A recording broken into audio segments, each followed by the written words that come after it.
Anytime you're working with the QuikWood and using your tools, you need to coat them with some extender so that it doesn't leave that residue. So if I'm using one of the style sticks, I'll coat that in extender. So the first thing we want to do is cut off a little bit of clay. And I would suggest at first you cut off a small amount and then play with it and get a feel for it and do something simple until you're comfortable with it and you know what the curing time is going to be. Your curing time is going to depend on your weather, if you have a lot of humidity, if it's colder or warmer. That will affect how fast it cures. And as it's getting, you'll get a feel for it, as it's getting towards the end of the curing cycle, which is approximately 20 minutes, it will feel a little bit warm to the touch. So what you want to do is blend this until all of that white and flesh color is blended together. If you leave it unblended, it will not cure properly. You may have some soft spots left in it. So the first thing I want to show you is how to make a simple arm. And one of the things you need to keep in mind is the shape, the body shapes. An arm is a cylinder. So what you're going to do, and we all did this probably in kindergarten and grade school, is we played with clay and we rolled a log of clay. When you're making arms and legs, anything like that that you need two of, it's better if you do them at the same time. So what I do is I roll a ball of clay, make sure the balls of clay are equal size.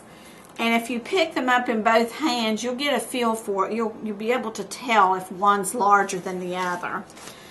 And what I'm going to do is roll a log of clay, and I'm barely putting pressure on that. But if I put pressure on one end and roll, I will get a cone shape. And that's basically what I want. And we think of an arm as being wider at the shoulder, but in most things that you're going to do with the clay, you're going to put, like if you're doing a snowman, you'll put his arms on and then put a scarf around his neck. So you don't want to waste the clay underneath that scarf. So what I'm going to do is make the two arms. And I found that, so I don't get confused and make two left hands, if I put them on my finger, like so, and I'll just press that down just a little bit. I'm going to dip my needle tool in the extender, and then if you pull in towards you, you make a, that can pull the thumb, and then let me see if I can get this closer. See if I can zoom in here.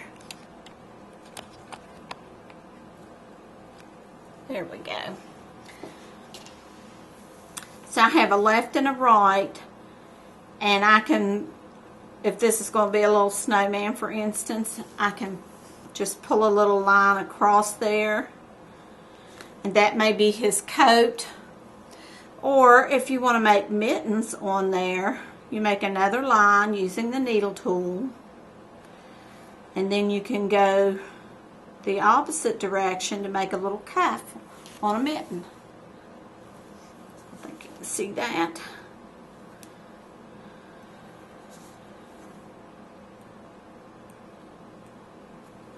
So I've made two hands or arms, and I have a, okay, I think this is going to be a little snowman, and I almost put his arm on the wrong way. Before I put that on, especially if you're new to doing this, another thing you'll want to do is take a chalk pencil and mark and divide your gourd into 4 pieces. I better watch out. I've got holes drilled in this, so I want this to be my front, and then all the way over here for the back. Let me erase that. And here's where these handy wipes come in, or these,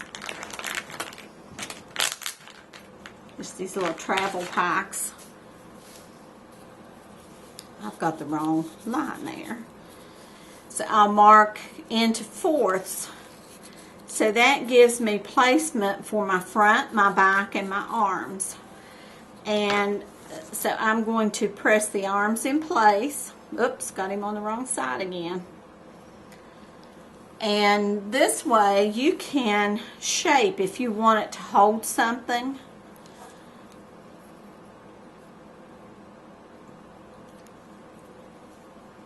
And once it's pressed in place and you have the desired shape that you want, you can add details to it. Let's put some little bends in the cuff. Anything like that that you add